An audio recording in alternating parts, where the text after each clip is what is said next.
রংতুলি হাতে গাইঘাটায় আরশিকর কাণ্ডের প্রতিবাদে শিল্পীরা, দাবি অপরাধীর শাস্তি।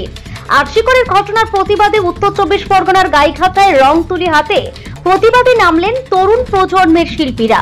এদিন দুপুরে ঠাকুরনগর গোবরডাঙ্গা রোডের জামদানি এলাকায় রাস্তার উপরে বিভিন্ন ছবি এঁকে প্রতিবাদ জানায়। ছবির মধ্যে নারী সুরক্ষা এবং আরশিকরের ঘটনায় দোষীদের শাস্তির দাবি করছেন তারা, চাইছেন বিচার। তারা বলছেন গদির লড়াই বন্ধ হোক, অপরাধীর শাস্তি হোক।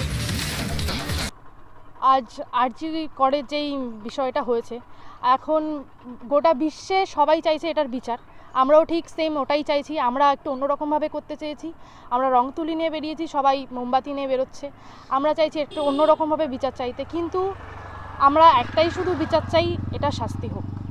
আরেকটা বিষয়, আপনাদের লেখার মধ্যে দেখলাম যে গদির লড়াই চাই না, অপরাধীর শাস্তি চাই। এটা এখন দেখা যাচ্ছে পুরোটাই রাজনৈতিক হয়ে গেছে। তো আমরা একটা কথাই এটা বলতে চাই যে এটা ঘুরে যাবে না তো, শাস্তি হবে তো আদেও। এই কারণেই আমরা ওটা বলেছি, এটা যাতে রাজনৈতিক এই জিনিসটাতে বন্ধ হয়, মানে যে মেন অপরাধী তাদের যাতে শাস্তি হয়, আমরা এটাই চাই। তনুজা হালদার। বিভিন্ন ছবির মধ্যে দিয়ে আমরা এটাই বোঝাতে চেয়েছি, প্রতিবাদের তো অনেক রূপ হয়। তো আমাদের প্রতিবাদের রূপ আমরা যেভাবে ফোটাতে পেরেছি, আমাদের রং তুলিটাই আমাদের প্রতিবাদ।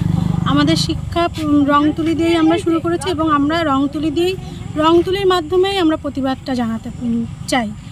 আর শুধু শাস্তি তো কম, শাস্তি তো সবাই চাইছে। আমাদের সমাজকে পুরা মানে গোটা ভারতবর্ষকে প্রত্যেককে এটুকু মানে এমন পরিবর্তন আনতে হবে আমাদের সমাজ ব্যবস্থাকে, যে এই ধরনের কুৎসিত নোংরা কাজ কেউ যেন করার দুবার সাহস না পায়। আমাদের এটাই একমাত্র চাওয়া। দেখা যাচ্ছে যে ছবিগুলির মধ্যে কোনো মেয়ের ছবি রয়েছে, চারিদিক থেকে কালো হাত। অ্যাকচুয়ালি কি বোঝাতে চেয়েছেন ছবিটার মধ্যে? কালো হাত বলতে সমাজে বেরোলে শুধু কালো হাত, দেখুন কালো হাত শুধু রাস্তাঘাটে বেরোলেই কালো হাত নয়, কালো হাত বাড়িতেও আছে, আপনার ফ্যামিলির মধ্যেও আছে। আপনি একটু দেখবেন, যখন আপনার মেয়ের সাথে কোনো পরিবারের লোক, মধ্যবয়স্ক লোকেরাও এমনও কিছু ঘটনা ঘটে, যখন বাচ্চা মেয়েটা ছুটে যায় তার মার কাছে, মা বলে চুপ হয়ে থাকে। মারও একটা কিন্তু কালো হাত এসে গেল।